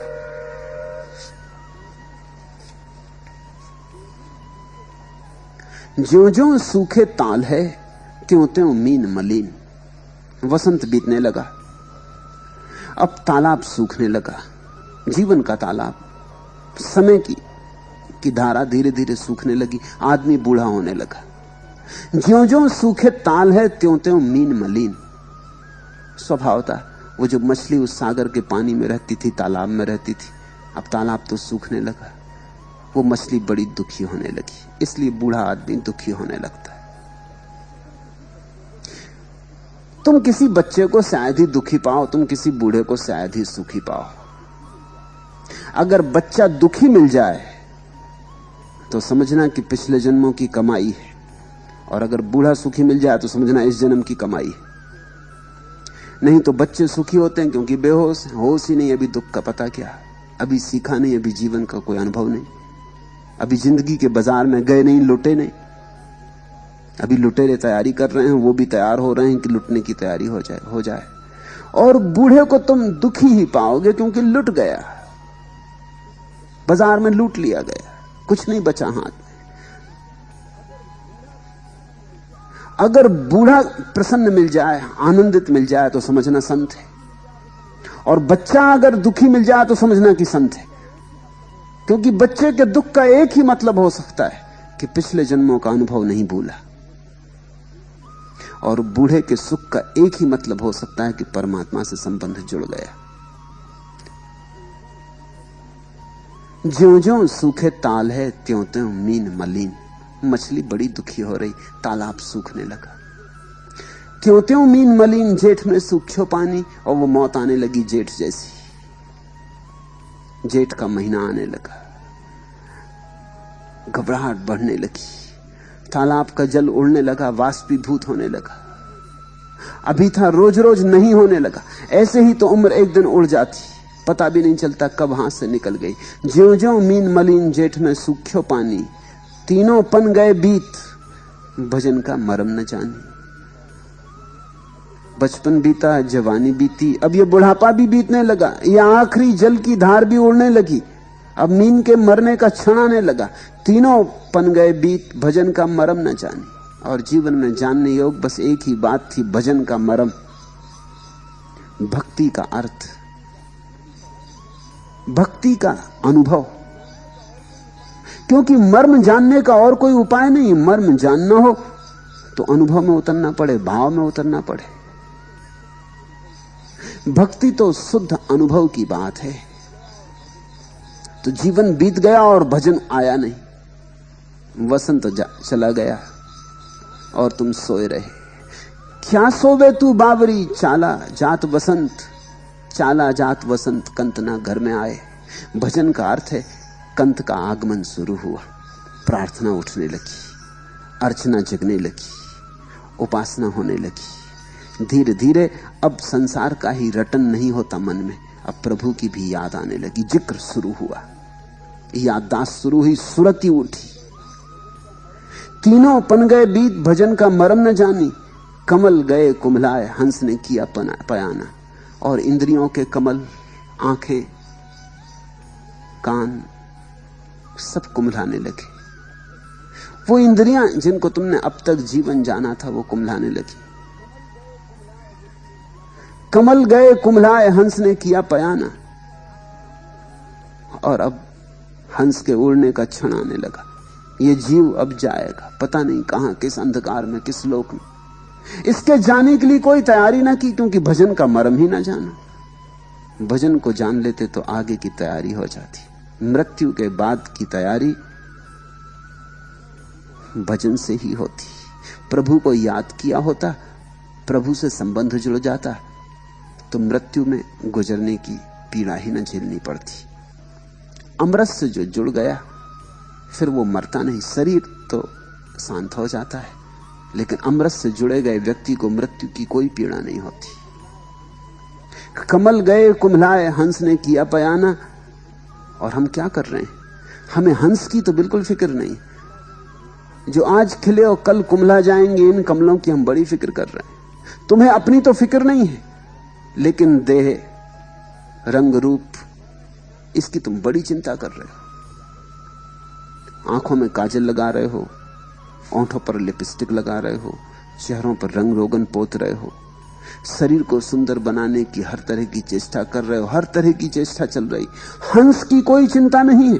वो जो भीतर छिपा हंस है, जो आज नहीं कल उड़ जाएगा, उसकी कोई चिंता नहीं। और ये सब देह, इसकी सब सजावटें, काजल और लिपस्टिक और पाउडर और देह और वस्त्र, रंग रूप, सब पड़ा रह जाएगा। इस पर तुम सारा जीवन लगा रहे हो। सार की चिंता नहीं, असार के साथ जीवन व्यय कर रहे हो। कमल गए कुम्हलाए, हंस ने किया पयाना। मीन लिया कोई मारी, और आज नहीं कल मौत का जाल आएगा। कोई भी तो नहीं पहचानता मौत कौन है, इसलिए कहते हैं पलटू मीन लिया कोई मारी। कौन मार जाएगा पता नहीं, कौन जाल फेंक देगा, कौन फांस लेगा। ये मौत कौन है किसी को पता नहीं। हम तो जीवन के रंग में ऐसे रंगे रहते कि मौत का विचार ही कौन करता है। मीन लिया कोई मारी, ठाव ढेला चिरहाना। और अब जो कभी तालाब हुआ करता था, अब सिर्फ मिट्टी के ढेले पड़े रह गए, सब सूख गया। फटी पुरानी दरारें पड़ी मिट्टी रह गई।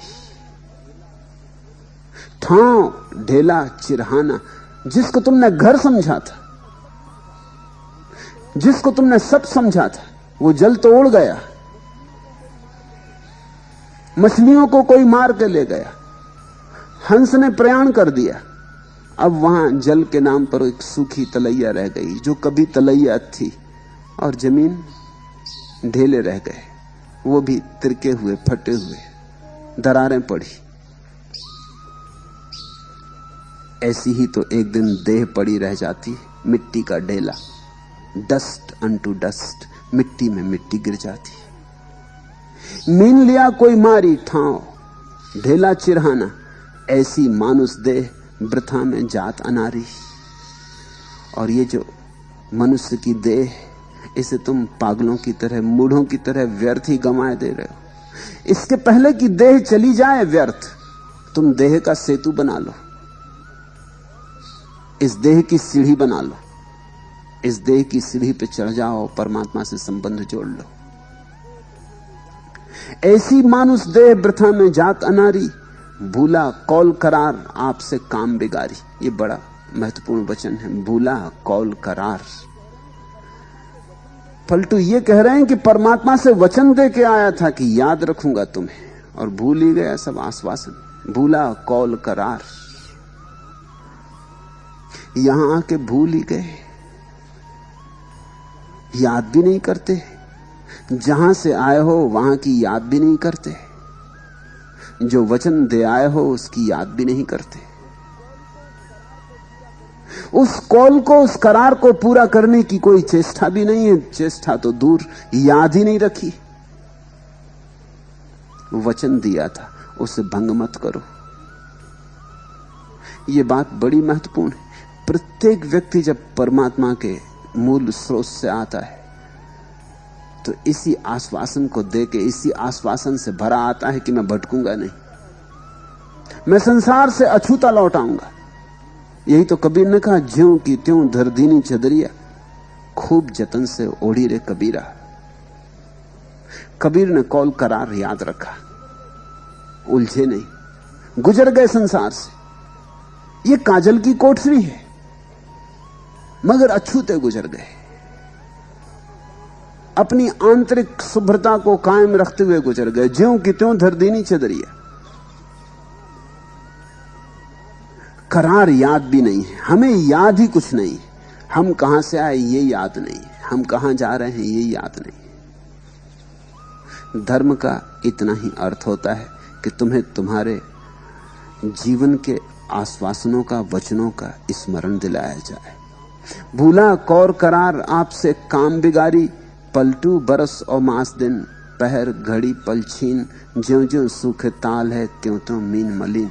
और देख, रोज रोज दिन बीतने लगे, बरस और मास दिन, पहर घड़ी पल छीन, एक एक क्षण बीता जाता, ये गागर रीती जाती, जल्दी ही खाली शून्य रह जाएगा।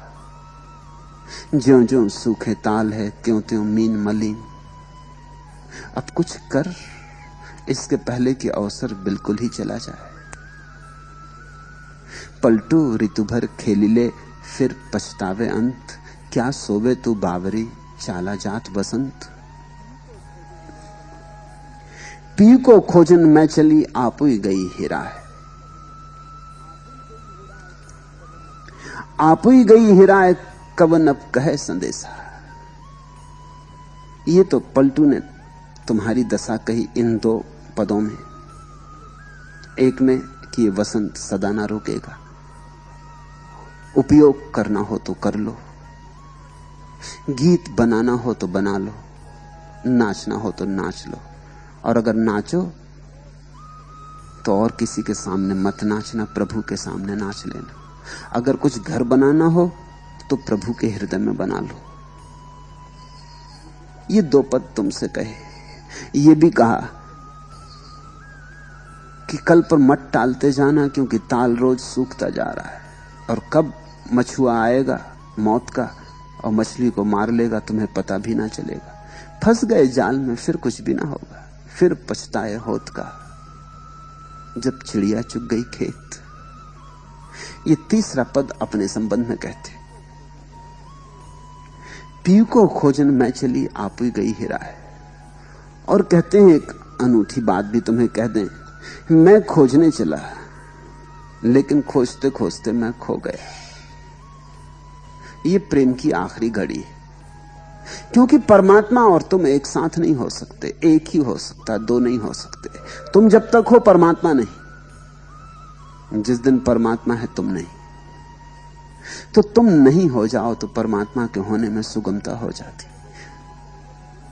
इसी को कहते हैं निमंत्रण, भजन का मरम। क्या है भजन का मरम? कि तुम अपने को मिटा दो, गला दो, तुम कह दो कि मैं नहीं हूं, तू ही है, तू ही है, तू ही है। तुम धीरे धीरे शून्य होते जाओ। इधर तुम मिटते हो, उधर परमात्मा का अवतरण होने लगता है। इधर तुम बाहर गए, उधर परमात्मा भीतर आया। जगह बहुत थोड़ी है भीतर। प्रेम गली अति सांकरी, तामे दो न समा है। तुम हटो तो परमात्मा आ जाए। पी को खोजन में चली, आप ही गई हिराए, आप ही गई हिराए, कवन अब कहे संदेशा। पलटू कहते हैं बड़ी मुश्किल होगी, बड़े संदेश से तय किए थे, बड़ा सोच रखा था, ये कहेंगे, ये कहेंगे, ये कहेंगे। अब कौन कहे संदेशा, कहने वाला भी नहीं बचा। इसलिए प्रार्थना आखिरी घड़ी में मौन हो जाती, कहने को कुछ भी नहीं बचता। आपन गई हिराए, कवन अब कहे संदेशा। रोज ऐसा होता। मेरे सन्यासी रोज आते सांझ मिलने, बड़ा तय करके आते हैं, ये कहेंगे, ये कहेंगे, ये कहेंगे।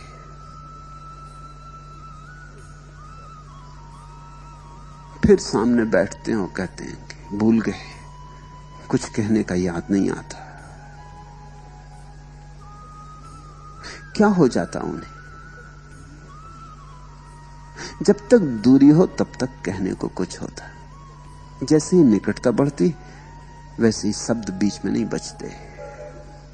जैसे जैसे निकटता बढ़ती शब्द हटते जाते। आत्यंतिक निकटता में तो मौन ही बचता है। रुदादे गमे उल्फत, उनसे हम क्या कहते, क्यों कर कहते।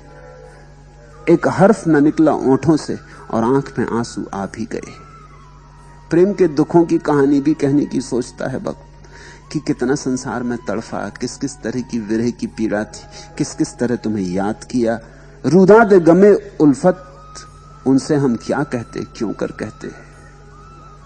कहना तो चाहा था, बहुत तय करके भी आए थे कि सब शिकायतें करेंगे कि क्यों संसार में भेजा, क्यों भटकाया, क्यों इतना परेशान किया। रुदादे गमे उल्फत, उनसे हम क्या कहते, क्यों कर कहते। एक हर्फ न निकला ओंठों से और आंख में आंसू आ भी गए। आंसू ही बच रहे थे, और आनंद के आंसू। भूल में मत पड़ना, प्रेम के जगत में दुख के आंसू घटते ही नहीं, आनंद के ही आंसू घटते। प्रेम इतनी बड़ी कीमिया है कि दुख के आंसुओं को भी आनंद के आंसुओं में रूपांतरित कर देती। पी को खोजन मैं चली, आप ही गई हिराए, आप ही गई हिराए, कवन अब कहे संदेशा। जेकर पी में ध्यान भई, वह पी के भेसा। प्यारा वचन है, हीरों से भी तौलो तो न तुले, ऐसा वचन है। जेकर पी में ध्यान, जिसने उस प्यारे के ध्यान में अपने को डुबाया, जेकर पी में ध्यान भई, वह पी के भेसा। वो प्यारा ही हो गया, वो प्यारे के साथ एक हो गया। जिसने उसका ध्यान किया वो वही हो गया। प्रभु को जानते ही प्रभु में हो जाते, प्रभु को जानते ही प्रभु हो जाते। जेकर पी में ध्यान भई, वह पी के भेसा। आगी माही में जो परे, सो अग्नि हुई जावे। स्वभावता अग्नि में जो गिरेगा वो अग्नि रूप हो जाएगा, उसमें से भी लपट उठेगी, वो भी उसी रंग में रंग जाएगा। भृंगी कीट को भेंट आम सपन, आपुसम ले ही बनावे। पतंगा आता है, गिर जाता दिए की ज्योति पर, ज्योति में हो जाता है। भृंगी कीट को भेंट आपुसम ले ही बनावे। आगी माही में जो परे, सोई अग्नि हुई जावे। जेकर पी में ध्यान भई, वह पी के भेसा। आपुन गई हिराए, कवन अब कहे संदेशा। पतंगा कितनी यात्रा करके आया था, कितने दूर अंधेरे कोनों से, कितनी आकांक्षाओं, अभिलाषाओं, अभीप्साओं को लेकर, कितनी प्रार्थनाएं थी हृदय में, कितना क्या कुछ कहने को था। दिए की तलाश चलती रही थी। जन्मों जन्मों की तलाश के बाद आज दिए की ज्योति मिली थी, और पतंगा आके उसमें गिर जाता।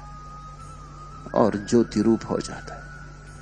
संदेशा कहने को ना समय मिलता न सुविधा मिलती, संदेशा कहने वाला ही नहीं बचता। ये क्रांति गुरु के पास भी घटती है।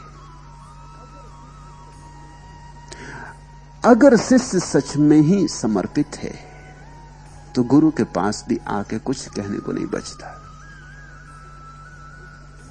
एक सन्नाटा रह जाता, एक अपूर्व सन्नाटा, जीवंत ज्योतिर्मय चैतन्य रूप, बड़ा चिन्मय, अहोभाव, आनंद अश्रु, एक मगनता, एक मस्ती, एक नाच, लेकिन कहने को कुछ भी नहीं बचता। सरिता बह के गई सिंध में रही समाई, शिव शक्ति के मिले नहीं फिर शक्ति आई। और जब एक बार इस प्रेमी से मिलना हो जाता तो लौटना नहीं होता, फिर लौटना नहीं। सरिता बह के गई सिंध में रही समाई। खलील जिब्रान ने कहा, जब नदी भी गिरने लगती सागर में तो ठिठकती है, एक क्षण को अपने को रोकती है, पीछे लौट के देखती है।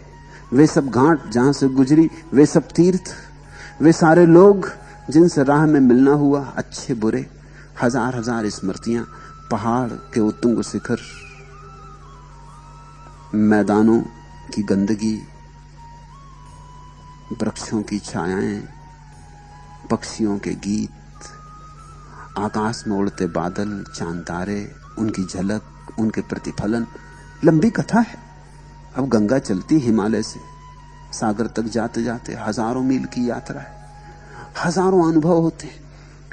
जिब्रान ठीक कहता है कि सरिता भी सागर में गिरने के पहले एक क्षण ठिठक जाती, लौट के पीछे देखती, याद करती और डरती भी। ये सागर सामने खड़ा है, विराट, असीम, कूलहीन, तटहीन, इसमें गए तो खो जाएंगे। गुरु के पास पहुंच के भी शिष्य घबराता है, डरता है, कपता है, बचना चाहता है,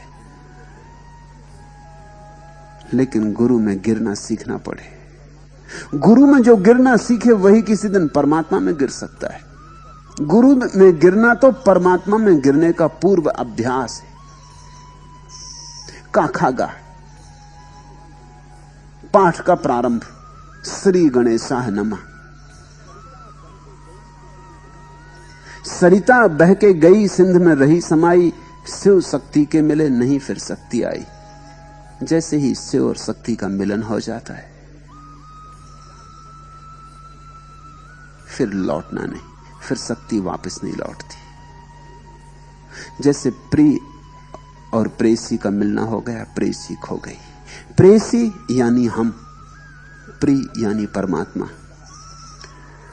पलटू दीवाल कह कहा, मत कोई झांकन जाओ, पी को खोजन में चली आप ही गई हिराओ।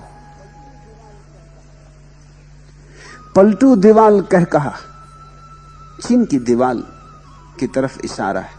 चीन की दीवाल के संबंध में यह कथा है कि चीन की दीवाल पहले तो दुनिया की सबसे बड़ी दीवाल है, हजारों मील पहाड़ों को पार करती, नदियों को पार करती, मैदानों को पार करती।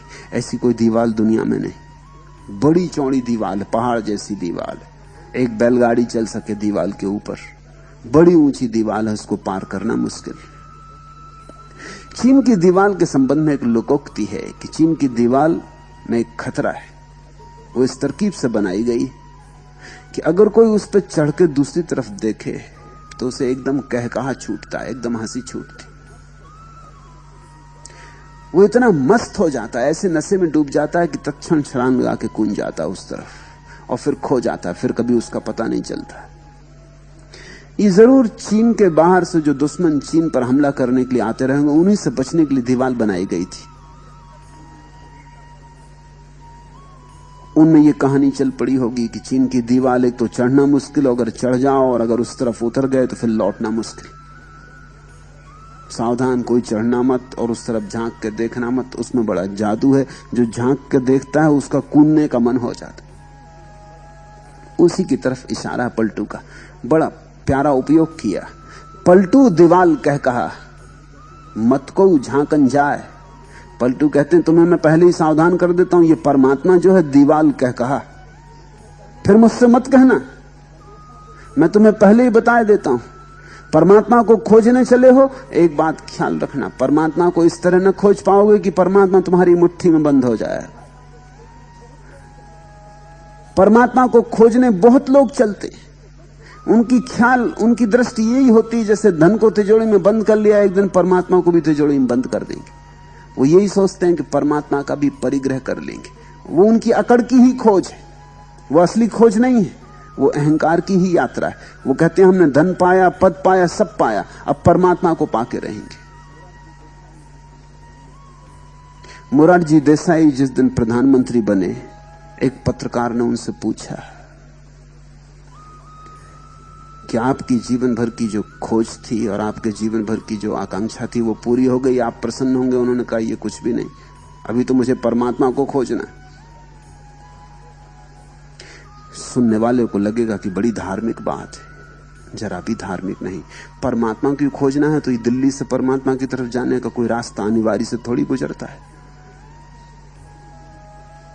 दिल्ली खोजने की क्या जरूरत, परमात्मा ही खोजना है। अगर तो जितनी मेहनत और जितना श्रम दिल्ली पहुंचने में लगता है, इससे बहुत कम श्रम और बहुत कम मेहनत से आदमी परमात्मा तक पहुंच सकता है। और सच तो यह है कि दिल्ली परमात्मा से ठीक विपरीत दिशा में, जितने दिल्ली में चले गए उतना परमात्मा से दूर चले गए। लेकिन मोरारजी देसाई को ऐसा लगता है कि पहले प्रधानमंत्री होना फिर परमात्मा को खोजना, जैसे कि परमात्मा की सीढ़ी प्रधानमंत्री के आगे। जब तक प्रधानमंत्री की सीढ़ी ना चढ़ेंगे परमात्मा की सीढ़ी कैसे चढ़ेंगे? ये अहंकार की ही खोज है। ये परमात्मा की बात भी अहंकार की ही बात है। ये सिर्फ इस बात की घोषणा है कि इससे हम कहां तृप्त होने वाले हैं, तो ठीक है करके दिखा दिया, अब वो भी करके दिखाना, परमात्मा को भी पाना। मगर जो आदमी इस तरह परमात्मा को खोजने चलेगा वो कभी ना पा सकेगा। परमात्मा को कोई पद धन की तरह नहीं खोज सकता। परमात्मा को तो प्रेमी की तरह खोजना पड़ता है। प्रेमी का मतलब होता है जो खोने को तैयार है, मिटने को तैयार है। अपने को मिटा के जो खोज सकता है वही खोजता है, जैसे सरिता सागर में गिरती। इसलिए पलटू कहते हैं सावधान कर देते हैं भाई, हमारी बातों में मत आ जाना कि हमने कहा खोजो प्रेमी को और हमने कहा वसंत बीता जा रहा है और देखो ये तालाब सूखने लगा और मछली दुखी होने लगी, इसलिए खोजो परमात्मा को। हमारी बात में मत आ जाना, एक बात सावधानी से समझ लेना, ये शर्त ध्यान में रहे। पलटू दीवाल कह कहा, एक बार अगर चढ़ गए ध्यान की दीवाल पर और उस तरफ झांक के देखा तो फिर लौट ना सकोगे। जाओ तो ये ख्याल रख के जाना, फिर पीछे हमसे मत कहना, शिकायत मत करना कि ये भी खूब खोज पकड़ा दी जिसमें हम खुद ही खो गए। खोज तो ऐसी कि हम तो बचें और खोज हो जाए, ये परमात्मा की खोज ऐसी खोज नहीं। पलटू दीवाल कह कहा मत कोई झांकन जाए, इसलिए सावधान किए देते हैं कि अगर अपने को बचा के परमात्मा पाना हो, अगर अहंकार की ही एक यात्रा का हिस्सा हो परमात्मा का पाना, तो कृपा करके मत जाना। ये दीवाल कह कहा है, इसके उस तरफ झांका कि फिर कूदना ही पड़ता है, और जो कूद गया वो खो गया और फिर कभी लौट के नहीं आ सकता। पी को खोजन मैं चली आप ही गई हिराए, तो मैं प्रेमी को खोजने गया और खुद खो गया। लेकिन ये खो जाना धन्य भाग है। तुम्हारा होना सिवाय पीड़ा और दुख के और क्या है? तुम्हारा होना सिवाय एक घाव के और क्या है? तुम्हारे होने में है ही क्या? मनुष्य के होने में है ही क्या? इसे बचाने की कोशिश करोगे तो परमात्मा से वंचित रहोगे। इसे खोने की तैयारी चाहिए। इसलिए जब तुम मंदिर में जाके फूल चढ़ाते हो तो तुम धोखा देते हो। अपने को जिसने नहीं चढ़ाया उसके सब चढ़ाए फूल बेकार है। या तुम धन चढ़ाते हो तो भी तुम धोखा देते हो। तुम सोचते हो कि तुम्हारे धन को परमात्मा भी धन समझता हो। तुमने अपने ही जैसा मूढ़ उसे भी समझ रखा है। तुम्हारे सिक्कों के धोखे में वह भी आएगा।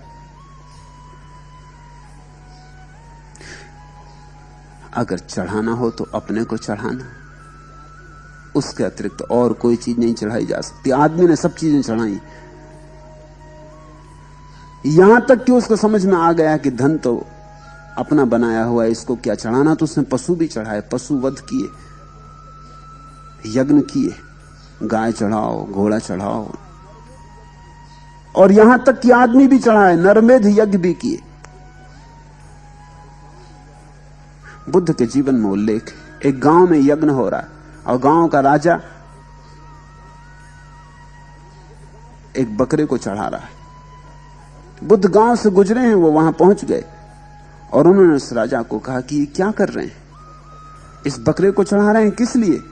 तो उसने कहा कि इसके चढ़ाने से बड़ा पुण्य होता है। तो बुद्ध ने कहा मुझे चढ़ा दो तो और भी ज्यादा पुण्य होगा। वो राजा थोड़ा डरा। बकरे को चढ़ाने में कोई हर्जा नहीं, लेकिन बुद्ध को चढ़ाना, उसके भी हाथ पैर कपे। और उसने कहा कि अगर सच में ही कोई, बुद्ध ने कहा अगर सच में ही कोई लाभ करना हो तो अपने को चढ़ा दो। बकरा चढ़ाने से क्या होगा?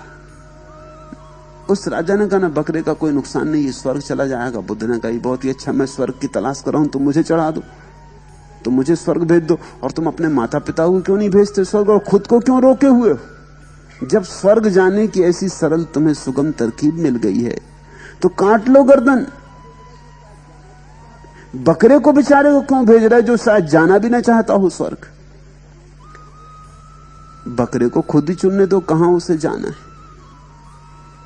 उस राजा को समझ आई, उसे बुद्ध की बात ख्याल में पड़ी। ये बड़ी सचोट बात थी। आदमी ने सब चढ़ाया है, धन चढ़ाया, फूल चढ़ाए। फूल भी तुम्हारे नहीं, वो परमात्मा के। वृक्षों पे चढ़े ही हुए थे, वृक्षों पर परमात्मा के चरणों में ही चढ़े थे। वृक्षों के ऊपर से उनको परमात्मा की यात्रा हो ही रही थी, वहीं तो जा रही थी वह सुगंध, और कहां जाती? तुमने उनको वृक्षों से तोड़ के मुर्दा कर लिया और फिर मुर्दा फूलों को जाके मंदिर में चढ़ाए और समझे कि बड़ा काम कर आए हो। कि कभी धूप दीप जलाए, कि कभी जानवर चढ़ाए, कि कभी आदमी भी चढ़ा दिए। अपने को कब चढ़ाओगे? और जो अपने को चढ़ाता है वही उसे पाता है। इसलिए पलटू ठीक कहते हैं, पलटू दीवाल कह कहा मत कोई झांकन जाए। पहले सावधान कर देते हैं, अगर जाना हो तो ये बात समझ के जाना कि ये दीवाल कह कहा है। जो गया वो लौटा नहीं, जो गया वो खोया। कबीर ने कहा है कि खोजने चला था, खुद खो गया। ऐसे खो गया जैसे बूंद सागर में खो जाती, ऐसे खो गया जैसे कि सागर बूंद में खो जाता है। मगर ये खो जाना नहीं है, तुम्हारा होना असली खो जाना है, और तुम्हारा खो जाना तुम्हारा असली होना है। क्योंकि जिस दिन सरिता सागर में उतर जाती है, एक तरफ से तो सच है बात की सरिता खो गई, दूसरी तरफ भी देखो सरिता सागर हो गई। क्षुद्र से छूटी, विराट से जुड़ी, ना कुछ से छूटी, सब कुछ से जुड़ी। किनारे गए जरूर, लेकिन अनंत का किनारा मिला।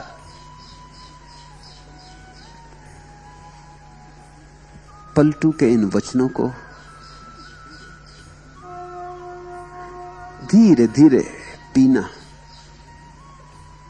ये शराब जैसे वचन है। इनको पीना, रस ले लेके पीना, चुस्की ले लेके पीना।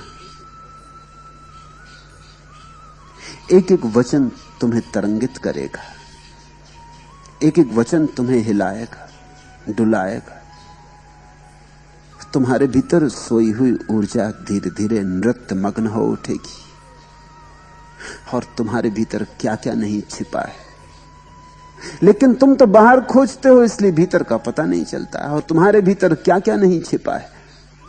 तुम्हारे भीतर पूरा परमात्मा बैठा है, लेकिन तुम उसे छोड़कर और सब जगह भागे जाते हो।